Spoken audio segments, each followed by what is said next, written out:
The College of William and Mary is no stranger to being in the public eye. The second oldest university in the United States, William and Mary frequently finds itself at the top of national rankings and produces alumni who go on to be leaders in their fields. For the past 105 years, the student newspaper, The Flat Hat, has reported on the events, figures, and attitudes of the college, and has expanded and grown alongside the university without the structure of a formal journalism program. But how does The Flat Hat operate, and how do these student journalists work to maintain the journalistic integrity of the paper? We sat down with 4 members of the Flat Hat staff to get their take on the ethics of journalism and how they work to accurately and fairly print the stories that make up the College of William and Mary. So journalism ethics apply whether you're a writer or an editor, and it applies in different ways. So if you're a writer, you need to think about the ethics of the way you're going to report a story. And so that has everything to do with who you talk to, how you act when you talk to them, and then it also carries over to your responsibility to tell that story accurately and fairly. There's the idea that what journalists are striving for is objectivity. There's a trope, though, in journalism that because objectivity is impossible, we're all human beings with goals and political beliefs. If we can't be objective, we should at least be fair. Ethics is something that they always teach you in the internship program. I think it's important for editors to instill that into their staffs because we don't have an official journalism program, so we're really teaching ourselves. And you really want to consider the ethical implications of a story because we need to consider how it will impact the community. I think journalism ethics is really making sure that when you're covering a story, you're looking at more than one side of it, and that when you're writing about it, you're aware of your own biases. Professional ethics of newspapers differs in a little bit from personal ethics because of your obligation to your readers and your obligation to the truth, which is a higher bar than in your personal life. My personal ethics, I want to be biased because I want to care about my friends more than people who are mean to my friends. But in journalism ethics, you have to make sure that you treat both of those the same. Sometimes people, when they see journalists they don't fully understand, and it looks on the face immoral.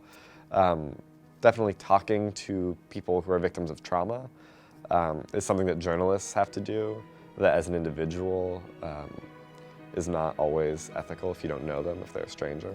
I just saw Spotlight, and a moment that really struck me was when Sasha was interviewing a victim, and she had to ask him, like, specifically, can you describe the specifics of what the priest did to you? She asked for the specifics of his trauma, and that's not something that just the average person would feel comfortable doing or want to do or have any responsibility to do.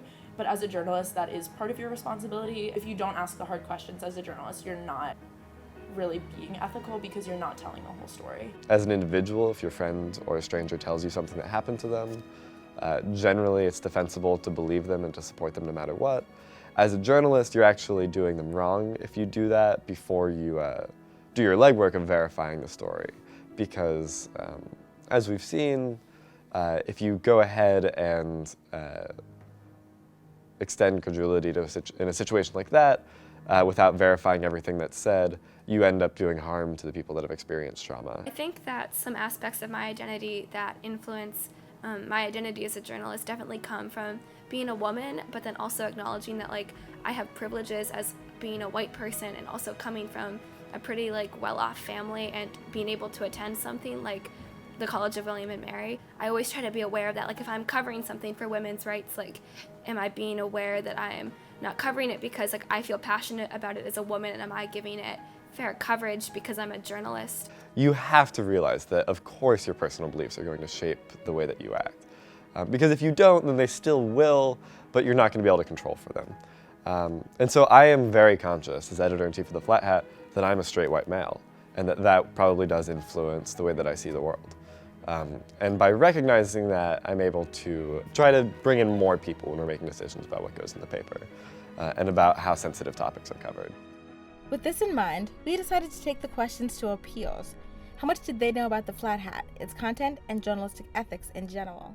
Do you know what the flat hat is? No. Yeah, it's a paper. I don't actually read the Flat Hat. I just kind of see the articles that are on Facebook that are posted. I've seen a couple controversial articles come up a little bit.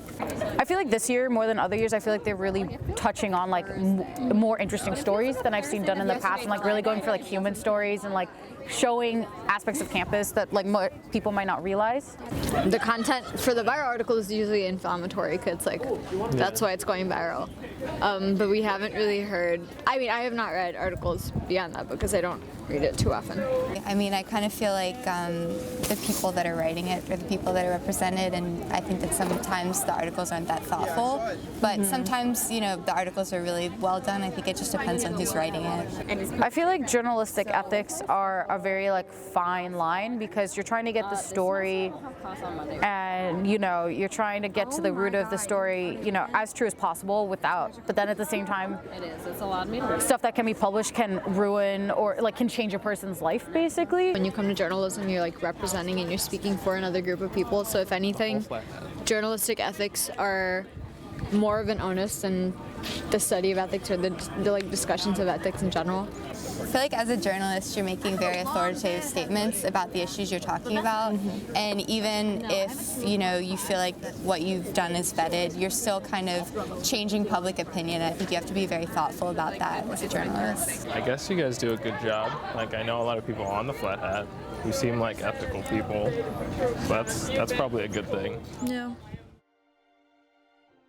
In 1945, it was a mostly female staff because it was World War II. The editor was a girl from Kentucky named Marilyn Kimmerly, and she printed an editorial called Lincoln's Job Half Done, and it was basically calling for the desegregation of William and Mary, and the school came down on her. She was threatened with expulsion by the Board of Visitors, and the president basically told her that if she wanted to be a crusader, she could go to another school. And ultimately, she was fired from her position at the Flat Hat. That was a, you know, on her part, an ethical move. I mean, obviously, history tells us that she's on the right side of history, but just the fact that she didn't back down to the administration, even when faced with all of these terrible things. While the Flat Hat is not financially independent, we are editorially independent. We receive funds from the student activity fee, and that goes to the student assembly, which then goes to media council, and then we receive it. So in order to defund us, you would have to defund all of the publications on campus. It is students picking what goes in the paper, and at no point is anyone looking at a paper before it goes to print to tell us what we can or cannot run, which means that the ethical decisions of the paper ultimately fall on the editor-in-chief. Last semester, the Flat Hat received a lot of controversy about an op-ed that was published entitled, what's it called? It's a hookup culture, not a rape culture. Yeah, and while a significant portion of the staff did not agree with the opinions expressed in that op-ed, we still published it, and we stood by the decision to publish it.